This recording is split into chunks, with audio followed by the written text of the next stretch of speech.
আসসালামু আলাইকুম। আজ আমি এক্সপ্লেন করতে যাচ্ছি বলিউড জগতের সব থেকে ভায়োলেন্ট মুভি কিলের গল্পটি। মুভিটি একটি সত্য ঘটনাকে কেন্দ্র করে নির্মিত, তাই সহজেই ছুঁয়ে গেছে হাজারো দর্শকের মন। মুভিটির শুরু থেকে শেষ অবধি ভয়ানক অ্যাকশন সিনস এবং উত্তেজনায় ভরপুর, যা আপনাকে মুভিটির ফ্যান হতে বাধ্য করবে। মুভিটির IMDb score 7.7 out of 10 and rotten tomatoes score 89%। Subscribe বাটনে আপনার ছোট্ট একটি ক্লিক আমার জন্য হতে পারে একটি বড় উপহার। চলুন শুরু করা যাক গল্পটি।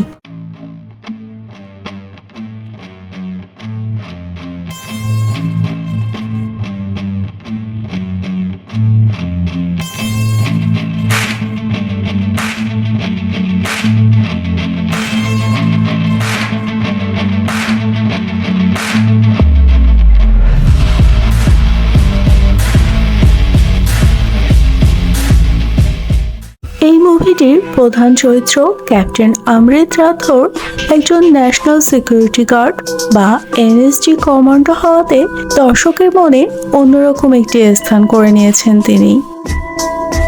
ক্যাপ্টেন বীরেশ ছিলেন ক্যাপ্টেন অমৃত রাথোরের একমাত্র বন্ধু। তারা দুজনই ছিলেন মিশন থেকে ফিরে তারা দুজন নিজেদের রুমে যাওয়ার পথে মজা করছিলেন। তারা কাউন্টার থেকে নিজেদের ফোন ও প্রাইভেট প্রোডাক্ট কালেক্ট করেন এবং রুমে চলে যান। রুমে যাওয়ার পর ক্যাপ্টেন বীরেশ ক্যাপ্টেন অমৃতকে বলে যে তুলিকা ক্যাপ্টেন অমৃতকে খুঁজছে এবং আর্জেন্ট কল করতে বলেছে। তুলিকা ক্যাপ্টেন অমৃতের ভালোবাসার মানুষ। ক্যাপ্টেন অমৃত তার ফোন অন করে অনেকগুলো টেক্সট মেসেজ ও একটি ভয়েস মেসেজ পান তুলিকার, যে মেসেজে তুলিকা অমৃতকে জানায় যে তার বাবা তার এঙ্গেজমেন্ট ফিক্সড করে ফেলেছেন। অমৃত যেন তাড়াতাড়ি তার বাসায় আসে। এরপর আমরা দেখতে পাই তুলিকাকে, যে বাধ্য হয়ে তার বাবার ঠিক করা ছেলের সাথে এঙ্গেজমেন্ট করতে গাড়িতে ওঠে। তুলিকার বোন আহানা তাকে এঙ্গেজমেন্ট ক্যান্সেল করতে বলে, কিন্তু তুলিকা আহানাকে বলে যে এঙ্গেজমেন্ট যার সাথেই হোক না কেন বিয়ে সে একমাত্র অমৃতকেই করবে। কিন্তু ক্যাপ্টেন অমৃত পৌঁছানোর আগেই এঙ্গেজমেন্ট হয়ে যায় তুলিকার। এঙ্গেজমেন্ট ভেন্যুতে অমৃত আসে এবং তুলিকাকে নিয়ে পালাতে চায়, কিন্তু তুলিকা বলে এটা সম্ভব না এখন, কারণ তার বাবা অনেক পাওয়ারফুল মানুষ, মেরে ফেলবে তাদের দুজনকে যদি তারা ধরা পড়ে। তুলিকা অমৃতকে বলে যে সে অমৃতের সাথে বাঁচতে চায়, মরতে চায় না, তাই অমৃত চলে আসে সেখান থেকে। সেদিন রাতে তুলিকার মেসেজ আসে অমৃতের কাছে। লেখা ছিল মেসেজে, নেক্সট দিন দুপুরে তুলিকা তার ফ্যামিলির সাথে দিল্লি যাচ্ছে ট্রেনে এবং অমৃত যেন চলে আসে দিল্লিতে। তারা সেখানে পালিয়ে বিয়ে করে ফেলবে। তাই একই ট্রেনে উঠে পড়ে ক্যাপ্টেন অমৃত ও তার ফ্রেন্ড ক্যাপ্টেন বীরেশ। কিন্তু ওই ট্রেনে আরও কিছু লোককে উঠতে দেখা যায় যাদের আচরণ সন্দেহজনক ছিল। তারা সংখ্যায় অনেক ছিল এবং নিজেদের ভেতর ইশারায় কথা বলছিল। তাদের ভেতরে একজনের নাম ছিল ফ্যানি। ফ্যানির কাছে কল আসে একজন বৃদ্ধ লোকের এবং সে ট্রেনের বগি নাম্বার জানতে চায়। ফ্যানি তুলিকাকে দেখতে পায় এবং তার কাছে জানতে চায় বগি নাম্বার ছিল A1। এর ভেতর তুলিকাকে নিয়ে অমৃত ট্রেনের ওয়াশরুমে ঢুকে পড়ে। তুলিকা অমৃতকে ট্রেনে দেখে অবাক হয়। তখন ক্যাপ্টেন অমৃত তুলিকাকে রিং দিয়ে বিয়ের জন্য প্রপোজ করে এবং তাকে রিংটি পরিয়ে দেয়। তাদের এই ছোট্ট রোমান্টিক মুহূর্তটা যে তাদের দুজনের জন্য শেষ ভালো মুহূর্ত ছিল তা তখনও তাদের অজানা। তারা দুজন বগি A1-এ ফিরে যায় এবং ফোনে চ্যাটিং করতে শুরু করে এই সময় তুলিকার ছোট বোন আহানা অন্য বগিতে যায় ওয়াশরুম ইউজ করার জন্য। তখন দেখা যায় যে সেই সন্দেহজনক আচরণ করা লোকগুলো ট্রেনের নেটওয়ার্ক জ্যামার নিয়ে উঠেছে। তারা নেটওয়ার্ক জ্যামার অন করে দেয়, ফলে ওই ট্রেনের সব ফোনের নেটওয়ার্ক অফ হয়ে যায়। এই লোকগুলো ছিল ভয়ানক ডাকাত দলের সদস্য। তারা মানুষকে মারধর করতে শুরু করে এবং তারা বগিগুলো লক করে দেয়। আহানা অন্য বগিতে লক হয়ে যায়। তখন তুলিকাদের বগিতে দেখা যায় ফ্যানি নামের ছেলেটিকে, যে তুলিকার কাছে বগি নাম্বার জানতে চেয়েছিল। এই ফ্যানি ছিল ডাকাত দলের লিডার। সে তুলিকার সাথে অসভ্যতা শুরু করে। তখন ডাকাত দলের একজন ফ্যানিকে বলে যে তুলিকার বাবা বলদীপ সিং ঠাকুর হলেন শান্তি ট্রান্সপোর্টের মালিক। তিনি সম্পদশালী মানুষ হওয়াতে ডাকাতরা খুশি হয়। ফ্যানি ও তার ডাকাত চাচা ঠিক করে যে তারা তুলিকাদের ফ্যামিলিকে কিডন্যাপ করবে। ফ্যানি তুলিকার বাবার মাথায় আঘাত করে, তিনি অজ্ঞান হয়ে যান। তখন তুলিকার বাবার বডিগার্ড ফ্যানিকে থামাতে আসলে ফ্যানি তাকে খুন করে। তখন অন্য বগিগুলোতে ডাকাতরা মানুষকে ভয় দেখিয়ে ও মারধর করে লুট করা শুরু করে দিয়েছে। তারা ক্যাপ্টেন অমিত ও বীরেশের ব্যাগও লুট করে নেয়। এরপর ক্যাপ্টেন অমৃত ও বীরেশ ফ্যানি ও অন্যান্য ডাকাতদের আক্রমণ করে। ভয়ানক ফাইট হয় তাদের মধ্যে। এই মারামারিতে ফ্যানির চাচা মারা যায় ক্যাপ্টেন বীরেশের হাতে। তখন ফ্যানি ও অন্যান্য ডাকাতরা ওই বগি ছেড়ে অন্য বগিতে চলে যায়। তখন ক্যাপ্টেন অমৃত তুলিকাদের ফ্যামিলিকে A2 বগিতে পৌঁছে দেয়। তারপর ক্যাপ্টেন বীরেশ এবং ক্যাপ্টেন অমৃত এই ডাকাত দলকে থামানোর জন্য পরিকল্পনা করতে শুরু করে। অপরদিকে ফ্যানি আর তার ডাকাত দলের সদস্যরা ফ্যানির চাচার খুনের প্রতিশোধ নিতে আবারও বগি 1-এ আক্রমণ করে, কারণ ফ্যানির মতে তার চাচা তুলিকার বাবা বলদীপ সিং ঠাকুরের জন্য মারা গেছে। এবার বগি A1-এ অমৃত ও বীরেশের সাথে ডাকাতদের ভয়ানক মারামারি হয়। এই সময় ফ্যানি ক্যাপ্টেন বীরেশের বুকে গুলি করে এবং তাকে বন্দি করে নিয়ে যায়। অপরদিকে ক্যাপ্টেন অমৃত ফ্যানির চাচাতো ভাই রাবিকে বন্দি করে। ফ্যানি অন্য বগিতে চলে যায় এবং তার বাবা বেনিকে কল করে, যাকে আমরা মুভির শুরুতে ফ্যানির সাথে ফোনে কথা বলতে দেখেছিলাম। সে তার ভাইয়ের মৃত্যুর খবর শুনে আরও কিছু লোক নিয়ে এই ট্রেনে উঠে পড়ে প্রতিশোধ নিতে। বেনি আহত ক্যাপ্টেন বীরেশকে আরও মারধর করে, কারণ তার হাতেই মারা গেছে বেনির ভাই। অপরদিকে ক্যাপ্টেন অমৃত ডাকাত ফ্যানির ভাই রাবিকে হাত বেঁধে চলন্ত ট্রেনের দরজাতে ঝুলিয়ে রাখে কথা বের করার জন্য। রাবির কাছ থেকে সে জানতে পারে যে মোট 40 জন ডাকাত আছে এই ট্রেনে। আর এই সম্পূর্ণ সময়টাই তুলিকার ছোট বোন আহনা অন্য বগিতে আটকে ছিল, কিন্তু কেউই জানতো না যে আহনা কোন বগিতে আছে। এরপর আমরা দেখতে পাই বেনি ও তার ছেলে ফ্যানি প্ল্যান করতে থাকে যে কিভাবে তারা তাদের দলের সদস্যের খুনের প্রতিশোধ নেবে এবং কিভাবে তারা বলদীপ সিং ঠাকুরের ফ্যামিলিকে কিডন্যাপ করবে, কারণ ক্যাপ্টেন অমৃত তুলিকা ও তার ফ্যামিলিকে সেফ রাখতে বগি A1 লক করে রেখেছিলেন। তাই ফ্যানি ট্রেনের ছাদের উপরে ওঠে এবং ছাদ থেকে দড়ি বেয়ে গোপনে বগি A1-এ যেতে চেষ্টা করে, কারণ সেখানে বলদীপ সিং ঠাকুরের ফ্যামিলি আছে আর তার চাচাতো ভাই রাভিও বন্দী আছে A1-এ। অপরদিকে ক্যাপ্টেন অমৃত তুলিকার বোন আহানা এবং তার একমাত্র বন্ধু ক্যাপ্টেন বীরেশকে সেভ করার জন্য বগি A1-এর শাটার খোলেন। এই সময় অমৃত ও তুলিকার ভেতর কিছু ইমোশনাল কনভারসেশন হয়, ক্যাপ্টেন আমৃত তুলিকাকে প্রমিস করে যে সে তার ছোট বোন আহনাকে সেফলি নিয়ে আসবে ফিরিয়ে। তাই অমৃত বগি A1 থেকে বের হন এবং তুলিকার বাবা লক করে দেন বগি A1। বগি A1 এর দরজা তখনও খোলা আর রাভিকে ঝুলিয়ে রাখা হয়েছে খোলা দরজায়। ক্যাপ্টেন আমৃত অন্য বগিতে ঢোকার সাথে সাথেই লুকিয়ে থাকা ডাকাত দলের সদস্যরা তাকে অস্ত্রসহ আক্রমণ করে আর ক্যাপ্টেন আমৃত একাই তাদের সাথে ফাইট করে যাচ্ছিলেন। কিন্তু হঠাৎ এক বিশালাকার এবং শক্তিশালী ডাকাত সদস্য আমৃতকে মারতে শুরু করে। ক্যাপ্টেন আমৃতের জন্য তাকে একা সামাল দেওয়া সম্ভব হচ্ছিল না। এই সময় ক্যাপ্টেন আমৃত অনেকটাই আহত হয়ে যান।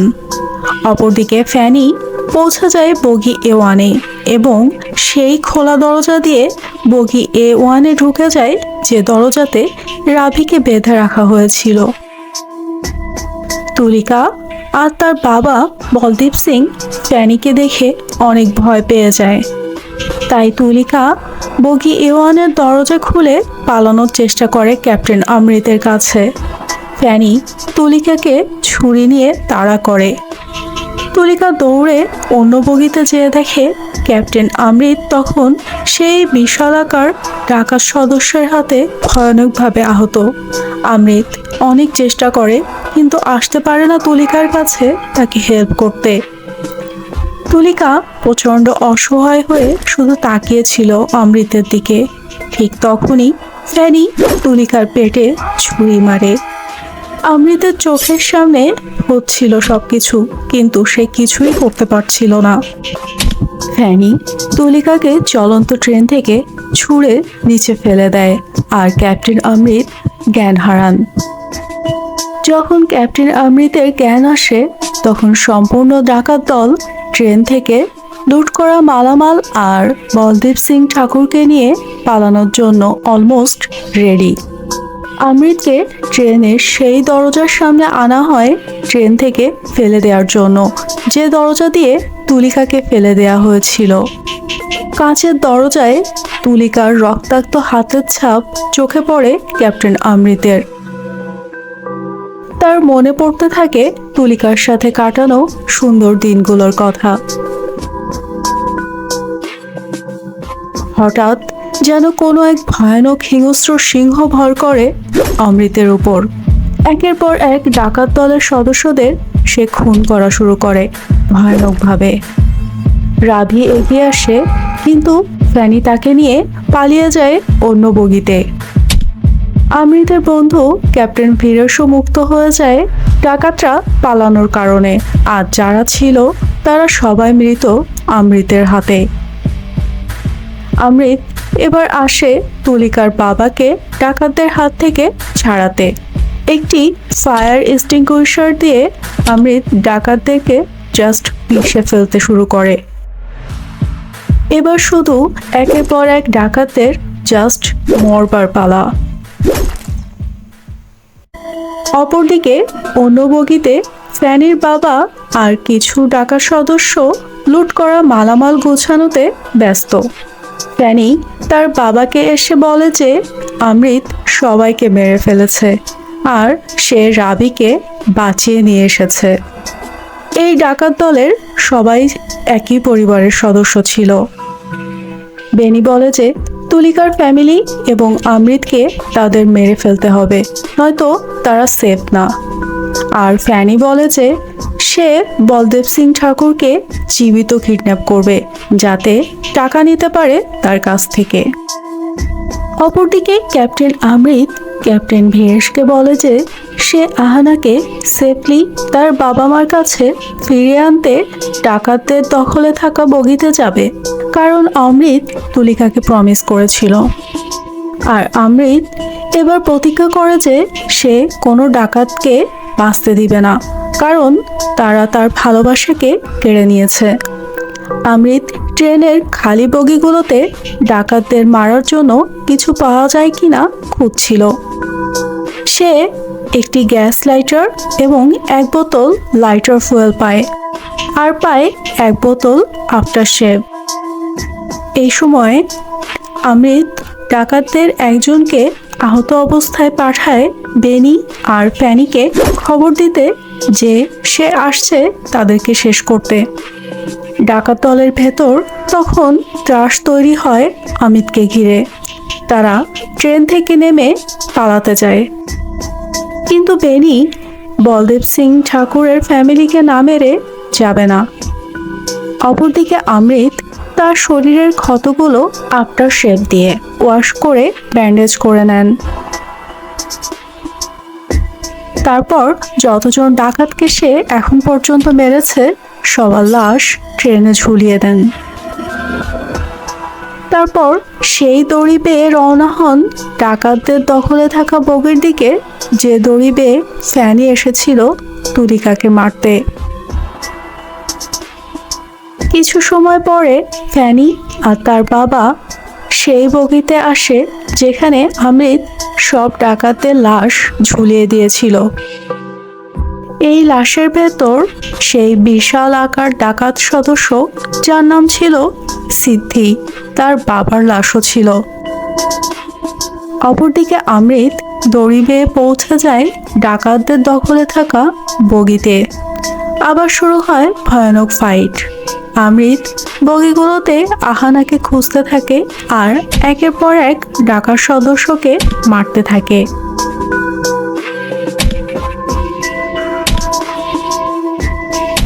অপরদিকে তুলিকার বাবা আর ক্যাপ্টেন ভীরেশ ট্রেনের দরজায় আগুন লাগিয়ে ট্রেনের কন্ট্রোল রুমে মেসেজ দিতে ট্রাই করেন। ট্রেনে থাকা পুলিশ চেক করতে আসে ট্রেনের পরিস্থিতি। তখন ফ্যানি এক বগি থেকে বের হয়ে অন্য বগিতে ওঠে, কারণ মাঝের বগির শাটার লক করে দিয়েছিলেন ক্যাপ্টেন অমৃত। এরপর সেই বিশাল আকার ডাকাত সদস্য সিদ্ধি আসে অমৃতকে মারতে। আবারও ভয়ানকভাবে মার খেতে থাকেন অমৃত। এই সময় ট্রেনের কিছু যাত্রী সিদ্ধিকে পিছন থেকে মাথায় আঘাত করতে থাকে এবং সিদ্ধি মারা যায়।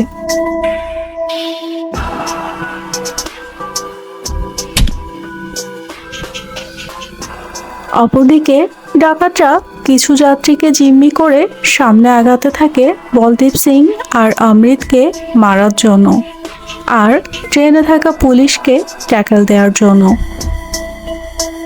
তখন ট্রেনের পুলিশ লক করা বগির শাটার খোলে এবং ডাকাতদের হাত থেকে জিম্মি আহানাকে তার বাবার কাছে ফিরিয়ে দেয়। ঠিক তখনই ফ্যানি চলে আসে সেই বগিতে। সে আহানাকে দেখে খুশি হয়, কারণ কিডন্যাপ করার জন্য সে শিকার খুঁজছিল। ফ্যানি পুলিশকে মেরে ফেলে আর আক্রমণ করতে সামনে আগায়। তখন ভয়ানকভাবে আহত ক্যাপ্টেন ভীরেশ তার সাথে প্রাণপণ ফাইট করেন, কিন্তু তিনি খুন হয়ে যান ফ্যানির হাতে। অন্য বগিতে বেনি আর অন্য ডাকাতরা জিম্মি যাত্রীদের নিয়ে আগাতে থাকে এবং একটি অন্ধকার বগিতে এসে পৌঁছায়। সেখানে লুকিয়েছিলেন ক্যাপ্টেন অমৃত। তিনি আক্রমণ করেন ডাকাতদের। এই সময় অমৃতের হাতে মারা যায় রাভি, কিন্তু পেছন থেকে অমৃতের মাথায় আঘাত করলে তিনি অজ্ঞান হয়ে যান এবং ডাকাতরা অমৃতের গলায় ছুরি ধরে অন্য বগিতে নিয়ে যায় এবং সেখানে অমৃত ক্যাপ্টেন ভীরেশকে মৃত অবস্থায় দেখতে পান। অমৃত আবারও পাগলের মতো মারতে শুরু করেন ডাকাতদের। এই সময়ে তিনি বেনির মুখে লাইটার ফুয়েলের বোতল ঢুকিয়ে দেন এবং লাইটার জ্বালিয়ে তার মাথায় আগুন ধরিয়ে দেন। বেনি পুড়ে মারা যায় ফ্যানির সামনে। এরপর অমৃত একের পর এক ডাকাতদেরকে মেরে ফেলেন। এরপর বাকি থাকে শুধু ফ্যানি।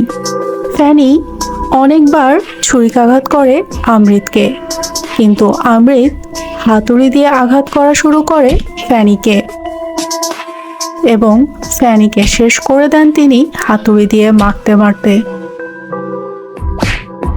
অবশেষে অমৃতের প্রতিশোধ নেওয়া শেষ হয় তুলিকার খুনের। এখানেই শেষ হয় মুভিটি আপনাদের কেমন লাগলো জানাতে পারেন কমেন্টে। আর আমার এক্সপ্লেনেশনটি যদি ভালো লেগে থাকে আপনাদের, আমার চ্যানেলটি সাবস্ক্রাইব করে আমাকে উৎসাহিত করবেন, যাতে আরও ভালো কিছু গল্প নিয়ে আসতে পারি আপনাদের জন্য। ভালো থাকবেন সবাই। আল্লাহ হাফেজ।